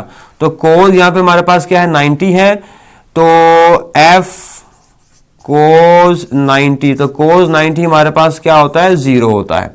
तो इसका मतलब कि इस ग्रेविटी का जो फोर्स है उसका हॉरिजॉन्टल डायरेक्शन में कोई इफेक्ट नहीं है, जीरो इफेक्ट है। तो जीरो इफेक्ट होने की वजह से जो हॉरिजॉन्टल डायरेक्शन में जो वेलोसिटी का जो कंपोनेंट है वो चेंज नहीं होगा। अगर वो चेंज नहीं होगा, कांस्टेंट रहेगा, यूनिफॉर्म रहेगा, तो इसका मतलब कि जो एक्सेलरेशन अलोंग एक्स एक्सिस है वो कैसा रहेगा, जीरो रहेगा। ठीक हो गया। लेकिन जो वाई एक्सिस के अलोंग जो इसका मोशन हो रहा होता है इस बॉडी का, तो वाई एक्सिस के अलोंग जो वेलोसिटी का जो कंपोनेंट है वो चेंज होता रहता है। वो ऐसे ही चेंज होगा जैसे ये एक सिंगल बॉल को अगर हम ऐसे ऊपर फेंकते हैं तो इसके पास जब वो वर्टिकल डायरेक्शन में इसका वेलोसिटी का कंपोनेंट होगा, तो जो जो बॉडी ऐसे ऊपर जाती है तो इसका जो वेलोसिटी का जो कंपोनेंट है, ये जो वेलोसिटी है वो डिक्रीज होती चली जाएगी और हाईएस्ट पॉइंट पे जाके इसकी वेलोसिटी जीरो हो जाएगी, और दोबारा जब नीचे आएगी तो इसका जो वेलोसिटी का जो कंपोनेंट है वो क्या हो जाएगा, इंक्रीज होना शुरू हो जाएगा। ठीक है, तो यही सारी सिचुएशन जो है वो इस मोशन के दौरान भी होती है कि इसका जो वर्टिकल कंपोनेंट है वो क्या होता है, वो चेंज होता रहता है, और हाईएस्ट पॉइंट पे जाकर वेलोसिटी का जो वर्टिकल कंपोनेंट है वो जीरो हो जाएगा, और दोबारा फिर जब बॉडी नीचे आना शुरू हो जाएगी तो उसका जो वेलोसिटी का जो वर्टिकल कंपोनेंट है वो फिर से क्या होना शुरू हो जाएगा, इंक्रीज होना शुरू हो जाएगा। तो हाईएस्ट पॉइंट पर जाते जाते उसका वेलोसिटी का वर्टिकल कंपोनेंट डिक्रीज होता है और वापस नीचे आते हुए उसका जो वर्टिकल कंपोनेंट है वो क्या हो जाता है, इंक्रीज होना शुरू हो जाता है, मतलब चेंज होता है। इसका मतलब अगर चेंज होता है तो एक्सेलरेशन जो है वो सिर्फ और सिर्फ किसके अलोंग रहेगा, वाई एक्सिस के अलोंग एक्सेलरेशन रहेगा। तो एक्सेलरेशन अलोंग वाई एक्सिस वो हम कैसा मानेंगे, माइनस जी, क्योंकि हमने बॉडी को ऐसे ऊपर फेंका है तो ऊपर फेंकी बॉडी के लिए जो एक्सेलरेशन हम लेंगे वो कैसा होता है, माइनस जी के बराबर होता है। ओके, तो ये बात अपने बातें जब वो याद रखनी है तो जो कि हम जब एक्सप्रेशन को ड्राइव करना है तो उनमें ये जो इंफॉर्मेशन है वो हमारे काम आएगी। ठीक है जी। तो अब हम जो है वो डेरिवेशन मतलब टाइम ऑफ फ्लाइट और रेंज ऑफ प्रोजेक्टाइल उसकी एक्सप्रेशन फाइंड आउट करते हैं। तो ये शार्ट क्वेश्चन है, ठीक है। शार्ट क्वेश्चन में आपने सिर्फ और सिर्फ जो वो इसकी डेफिनेशन इसकी एग्जांपल जो वो देनी होती हैं, ठीक है। लॉन्ग क्वेश्चन में आएगा तो फिर आपने उसको डिटेल के साथ लिखना होगा, लेकिन शार्ट क्वेश्चन में जब पूछा जाएगा तो शार्ट क्वेश्चन में उसकी डेफिनेशन एग्जांपल पूछी जाती हैं या जब वो एक आधा एक्सप्रेशन पूछा जाता है जो अभी हम करने लगे हैं जी। अब हम टाइम ऑफ फ्लाइट मालूम करते हैं। तो टाइम ऑफ फ्लाइट मालूम करने के लिए आपने एक बात याद रखनी है कि टाइम ऑफ फ्लाइट होता क्या है। टाइम ऑफ फ्लाइट वो टाइम है कि हमने प्रोजेक्टाइल को जब वो मैंने फर्ज करें गेंद को मैंने ऐसे छोड़ा तो मेरे हाथ से छूटने के बाद और ज़मीन से टकराने से पहले तो ये जो जब तक वो हवा में रहती है, मेरे हाथ से छूटने के बाद और ज़मीन से टकराने से जस्ट पहले, तो इस दौरान वो हवा में रहती है। तो हवा में जब तक वो रहेगी तो वो उसका टाइम ऑफ फ्लाइट कहलाएगा कि वो कितनी देर तक वो हवा में रहती है, कितनी देर तक वो फ्लाइट करती रहती है, उस टाइम को हम क्या बोलेंगे, टाइम ऑफ फ्लाइट। अब टाइम ऑफ फ्लाइट के लिए आपको ये पहले ये समझना है कि उस बॉडी की कौन सी मोशन रिस्पॉन्सिबल है उसको फ्लाइट में लाने के लिए। आया कि हॉरिजॉन्टल मोशन रिस्पॉन्सिबल है या वर्टिकल मोशन रिस्पॉन्सिबल है, ठीक है ना। ये ऐसे ही है जैसे एक बॉल को मैंने ऐसे हवा में फेंकना है तो ये हवा में कब रहता है या इसकी कौन सी मोशन इसको हवा में रखती है, तो आंसर है इसकी वर्टिकल मोशन इसको हवा में रखती है, ठीक है। तो जब तक ये हवा में रहेगा इसका वो जो टाइम लगेगा उसको हम क्या बोलेंगे, टाइम ऑफ फ्लाइट। तो इसका मतलब कि टाइम अगर आपने निकालना है तो बॉडी की वर्टिकल मोशन को हमने देखना है। सो vertical motion is responsible for the calculation of time of flight. ये बात आपने पहले याद रख लेनी है, ठीक है, फिर आपका मसला हल हो जाएगा। क्योंकि अक्सर स्टूडेंट जब वो डेरिवेशन स्टार्ट से वो गलत कर देते हैं, उसको पता नहीं चलता है उनको कि स्टार्ट आपने कहाँ से लेना है। तो अगर आपको ये पता होगा कि टाइम ऑफ फ्लाइट के लिए या रेंज निकालनी है या हाइट आपने निकालनी है तो कौन सी मोशन रिस्पॉन्सिबल है, तो फिर आपकी गलती के चांसेस कम हो जाएंगे। तो अब हमने टाइम ऑफ फ्लाइट निकालना है तो अब हमें पता चल गया कि टाइम ऑफ फ्लाइट निकालने के लिए उस बॉडी की हमने कौन सी मोशन को कंसिडर करना है, तो आंसर है वर्टिकल मोशन को हमने कंसिडर करना है। ओके, अब दूसरी बात, जब तक हमने उसको ऐसे ऊपर फेंका, ठीक है, और ये ऐसे ऊपर जाएगी और ये वापस नीचे आएगी, इसका जो मोशन होगा बिल्कुल ऐसा ही मोशन जो है वो दूसरे प्रोजेक्टाइल मोशन का होगा। देखें, मैं इसको फेंकता हूं वर्टिकल डायरेक्शन में और इसको फेंकूंगा किसी एंगल पर, तो ये दोनों का मोशन जो है वो क्या होगा, एक जैसा होगा। तो जितना टाइम ये वाली बॉडी ऊपर हवा में रहने के लिए लेगी उतना ही टाइम जब वो ये वाली बॉडी हवा में रहने के लिए लेगी, या मीन्स टू से कि जितना इसका टाइम ऑफ फ्लाइट होगा उतना ही टाइम ऑफ फ्लाइट जब वो उस प्रोजेक्टाइल मोशन का होगा, उस प्रोजेक्टाइल का होगा। ठीक हो गया। तो अब ये हमें पता चल गया कि दोनों का जो टाइम ऑफ फ्लाइट है वो कैसा रहेगा, सेम रहेगा। तो इस डायग्राम में मैंने इसी चीज को थोड़ा सा एक्सप्लेन करने की कोशिश की है कि ये जो रेड बॉल जो है ये जितनी देर तक हवा में रहेगा उतनी देर तक ये जो ब्लैक बॉल है ये हवा में रहेगा। ठीक हो गया। अच्छा, अब दूसरी बात, तो दोनों की जो कि मोशन एक जैसी हो रही है। अगर दोनों को हमने एक ही इनिशियल वेलोसिटी से फेंका है तो। अब दूसरी जो मेन चीज है, जब तक ये हवा में रहेगी तो इसका जो नेट वर्टिकल डिस्प्लेसमेंट है वो कितना होगा? तो आंसर है नेट वर्टिकल डिस्प्लेसमेंट इसका 0 होगा। डिस्प्लेसमेंट क्या होगा? Change in position. तो हम इसको जहां से फेंका था दोबारा में इसको कैच कर लिया, तो पोजीशन में तो कोई तब्दीली नहीं आई। तो जब पोजीशन में कोई तब्दीली नहीं आई, इसका मतलब ये है कि इसका जो वर्टिकल डिस्प्लेसमेंट है वो कैसा हुआ? 0 हुआ। ठीक है, तो अब हम इसकी कैलकुलेशन स्टार्ट करते हैं। तो दो बातें हमने आपने याद रखनी है। जो मेन पहली बात वो ये थी कि कौन सी मोशन रिस्पॉन्सिबल है? वर्टिकल मोशन रिस्पॉन्सिबल है। तो वर्टिकल मोशन में जब हम इस बॉडी को फेंका तो उसका जो नेट डिस्प्लेसमेंट आया वर्टिकल, वो कैसा आया? 0 आया। सो हम यहां पे लिखेंगे वर्टिकल डिस्प्लेसमेंट, वर्टिकल डिस्प्लेसमेंट, इसको मैं S of Y, S Y से मैं इसको लिख देता हूं 0। ठीक है, वर्टिकल डिस्प्लेसमेंट जब वो वाई डायरेक्शन में होता है तो वो कैसा होगा? 0 होगा। ठीक है जी। उसके बाद vertical component, vertical component of initial velocity, मतलब इनिशियल वेलोसिटी का जो वर्टिकल कंपोनेंट है वो किसके बराबर होगा? तो आंसर है वो बराबर होगा VI साइन थीटा के। ठीक है ना, ये देखें, ये इसका इनिशियल वेलोसिटी का वर्टिकल कंपोनेंट है जो कि VI साइन थीटा के बराबर है। ये इसका हॉरिजॉन्टल कंपोनेंट है। तो हमें तो ये तो मोशन नहीं चाहिए, हमें तो ये वाली मोशन चाहिए। ओके, तो हमने उस बॉडी को ऊपर फेंका है तो लिहाजा उसका जो एक्सेलरेशन ड्यू टू ग्रेविटी होगा, एक्सेलरेशन, वो हम कैसा मानेंगे? -d। ठीक है जी। अब ये वाली इंफॉर्मेशन हमारे पास जब वो कहाँ पर कौन सी इक्वेशन में आ रही होती हैं, तो अब हम इक्वेशन ऑफ मोशन का सहारा लेते हैं। तो कोई इक्वेशन ऑफ मोशन यूज़ करके हम टाइम ऑफ फ्लाइट निकालते हैं। तो फ़र्ज़ करें तो हमारे पास सारी इंफॉर्मेशन है सेकंड इक्वेशन ऑफ मोशन में VIT प्लस 1/2 AT²। ठीक है, अब चूंकि मोशन हम वर्टिकल ले रहे हैं इसलिए मैं इन सब के साथ y लिख दूंगा। ठीक हो गया। ओके, SY कितना है? वो तो 0 है, इसको हमने कर दिया 0 इज इक्वल्स टू VIY, मतलब इनिशियल वेलोसिटी का वर्टिकल कंपोनेंट वो कितना है? हमने लिया VI साइन थीटा। तो इसकी जगह पर आ जाएगा VI sine theta into T plus 1/2 AY।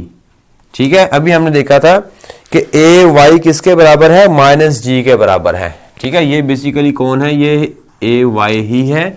तो AY हमारे पास है -g into T²।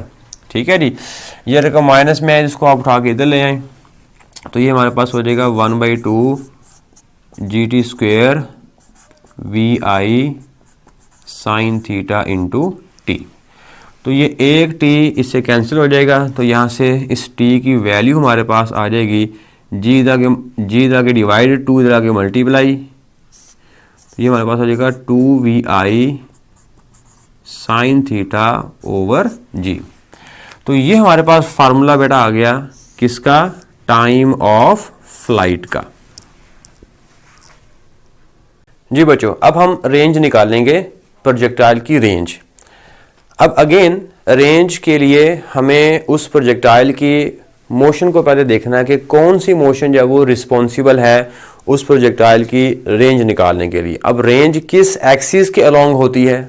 Y axis के या एक्स एक्सिस के? तो यस, आंसर है एक्स एक्सिस के अलोंग वो बॉडी जो डिस्टेंस कवर करती है from launching to landing point, तो ये जो फासला होता है यही उसकी रेंज कहलाती है।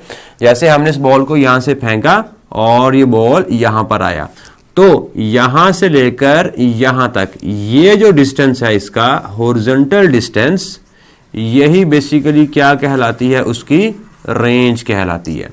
जिसका मतलब कि रेंज निकालनी है तो कौन सी एक्सिस की मोशन रिस्पॉन्सिबल है?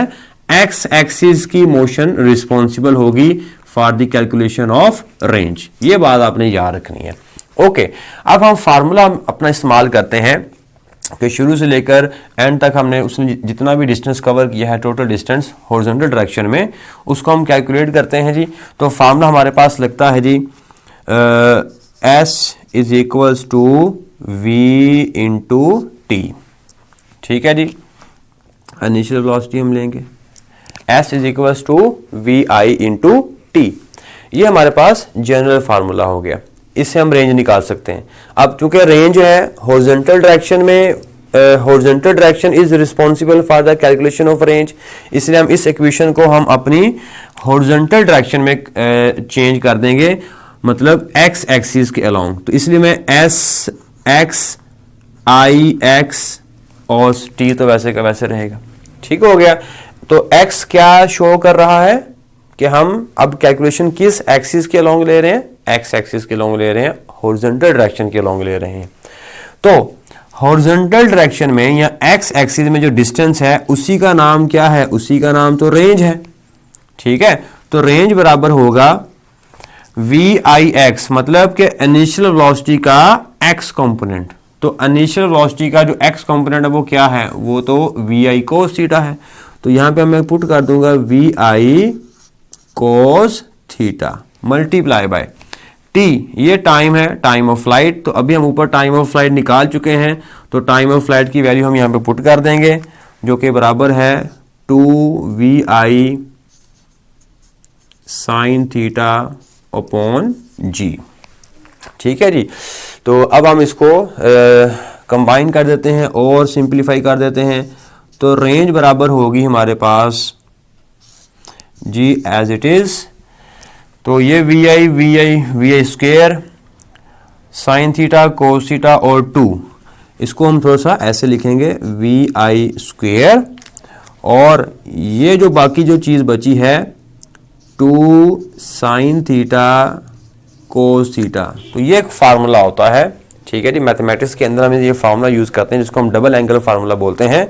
तो अगर मैं इसको क्लोज कर दूं, इसको बंद कर दूं, तो ये वाला फार्मूला बेसिकली होता है साइन 2 थीटा बराबर होता है 2 साइन थीटा कोस थीटा। ठीक है, तो ये वाली जो आइडेंटिटी है ये इस चीज के बराबर है, तो लिहाजा मैं इसकी जगह पर ये वाली चीज लिख सकता हूं। तो हमारे पास दिस इंप्लाइज दैट आर बराबर है वी आई स्क्वेयर अपॉन जी, और ये वाली जो सारी चीज है ये किसके बराबर आ जाएगी, साइन 2 थीटा। सो ये जो हमारे पास फार्मूला आ गया है, ये फार्मूला आ गया है जी उसका रेंज का। किसकी रेंज का, वो जो बॉल हमने फेंका है, थ्रो किया है, प्रोजेक्ट किया है, तो ये उसकी रेंज का फार्मूला आ गया। ओके बच्चों, इसी क्वेश्चन का जो लास्ट पार्ट था उसमें पूछा गया था कि साबित करें, शो करें कि जो मैक्सिमम रेंज होती है वो 45 एंगल पर होती है। तो अब हमने इस चीज को प्रूफ करना है। तो अब रेंज का जो फॉर्मूला हमने ड्राइव किया है R is equal to v i square g into sine 2 theta, तो हम इसको लिखते हैं यहां पर कि रेंज हमारे पास है v i square over g into sine 2 theta. अब अगर हमने रेंज मैक्सिमम निकालनी है तो इस फार्मूले में जो रेंज मैक्सिमम का जवाब होगा वो इस फैक्टर को 1 करने पर आएगा। मतलब कि अगर हम इसको किसी तरह 1 कर दें, इस फैक्टर को साइन 2 थीटा को, तो हमारे पास रेंज का जो फार्मूला है वो मैक्सिमम रेंज की शक्ल में आ जाएगा। ठीक है, तो हमने प्रूफ करना कि वो 45 एंगल हमारे पास होता है कि अगर 45 एंगल हो तो उस एंगल पर जो रेंज है वो कैसी आती है, मैक्सिमम आती है। ओके, तो मैक्सिमम रेंज के लिए हमें एंगल कितना दिया गया है, 45 का एंगल दिया गया है। ठीक है, ओके, तो नोट करते हैं। तो इस चीज को हमने 1 करना है। So here we know that sine 2 theta it must be equal to 1। ठीक है जी, ये वाला फैक्टर 1 होगा तो हमारी रेंज किसके बराबर आएगी, मैक्सिमम आएगी। ठीक है जी, फॉर, बल्कि हमने ऊपर लिखा हुआ है मैक्सिमम रेंज, चले कोई बात नहीं, हम दोबारा लिख देते हैं कि ये कंडीशन हमने मैक्सिमम रेंज के लिए बनाई हुई है। ओके, तो अब हमने इस एक्सप्रेशन से थीटा की वैल्यू हमने मालूम करनी है। वैसे उसने थीटा दिया हुआ है कि थीटा 45 है, लेकिन हम उसको प्रूफ भी कर सकते हैं कि थीटा 45 ही होता है वाकई, और उस 45 एंगल पर रेंज हमारी मैक्सिमम होती है। तो यहाँ पर आ जाएगा जी, साइन को इधर ले जाएं तो हमारे पास साइन इधर हो जाएगा साइन इनवर्स इंटू 1। अब साइन इनवर्स 1 अगर हम इसको निकालें तो ये हमारे पास होता है 90 डिग्री। ठीक है ना, क्योंकि साइन 91 होता है तो साइन इनवर्स 1 कितना होगा, 90 के बराबर होगा। तो यहाँ से थीटा किसके बराबर आ जाएगा, तो थीटा बराबर आ जाएगा 45 एंगल पर। तो ये हमारे पास 45 डिग्री आ गया। अब अगर हम ये वाला 45 डिग्री हम अपनी इस एक्सप्रेशन में पुट करें तो हमारे पास जो रेंज आएगी, सो रेंज, अगर मैं इसको इक्वेशन नंबर 1 कह दूं तो मैं इसको बोल देता हूं कि पुट इन 1, कि 1 में पुट कर दें। तो 1 में पुट करने से हमारे पास vi² अपॉन जी साइन 2 और इसके साथ हम क्या देंगे 45। ठीक है जी, तो 45 इंटू 2 कितना हो जाएगा हमारे पास 90 हो जाएगा, साइन 90। और साइन 90 तो हमारे पास कितना होता है 1 के बराबर होता है, तो हमारे पास vi² अपॉन जी बच जाएगा और r। तो ये जो फार्मूला हमारे पास आया है ये किसका आ गया, हमारे पास मैक्सिमम रेंज का फार्मूला आ गया है। तो इससे साबित हो गया कि 45 एंगल पर अगर हम किसी भी ऑब्जेक्ट को फेंकेंगे तो क्या होगा, रेंज हमारी कितनी आएगी, मैक्सिमम रेंज आएगी, और वो किसके बराबर होगी, vi² अपॉन जी। ओके बच्चों, क्वेश्चन नंबर 13 करते हैं, second last question. At what point और points in its path does a projectile have minimum speed, its maximum speed. तो क्वेश्चन ये है कि प्रोजेक्टाइल अपनी मोशन के दौरान किन पॉइंट या किन पॉइंट्स पर मैक्सिमम स्पीड रखता है और किन किन पॉइंट या पॉइंट्स पर मिनिमम स्पीड रखता है। ठीक है जी, ओके। तो अब देखें प्रोजेक्टाइल की जो स्पीड होती है उसका बेसिकली जो फार्मूला होता है, ठीक है, वो हमारे पास क्या होता है, वो फार्मूला हमारे पास होता है कि इंस्टेंटेनियस वेलोसिटी बराबर होती है vfx का स्क्वायर प्लस vfy का स्क्वायर होल अंडर रूट। ठीक है, ये उसके पास वेलोसिटी होती है। अब ये वाली वेलोसिटी मैक्सिमम कब होगी, जब इसके दोनों ही ये वर्टिकल और हॉरिजॉन्टल कंपोनेंट होंगे, और ये मिनिमम कब होगी, जब इनमें से कोई एक कंपोनेंट जीरो हो जाएगा, तो ये वेलोसिटी का जवाब क्या आ जाएगा, मिनिमम आएगा। ठीक है, अब इसी फॉर्मूले को ज़हन में रखते हुए ज़रा सोचें कि हमने एक बॉडी को ऐसे प्रोजेक्ट किया। ठीक है, ये इसका पॉइंट ऑफ प्रोजेक्शन है, ये इसका पॉइंट ऑफ लैंडिंग है, लैंडिंग पॉइंट है। तो जो ही हम उसको जस्ट जो है वो उसको थ्रो करते हैं, ठीक है, तो जस्ट आफ्टर द थ्रो तो क्या होता है, उसकी जो वेलोसिटी होती है वो मैक्सिमम होती है। क्यों, उसके पास दोनों ही उसके कंपोनेंट्स होते हैं, उसका हॉरिजॉन्टल कंपोनेंट भी होगा, उसका वर्टिकल कंपोनेंट भी होगा, दोनों ही कंपोनेंट होते हैं उसके पास।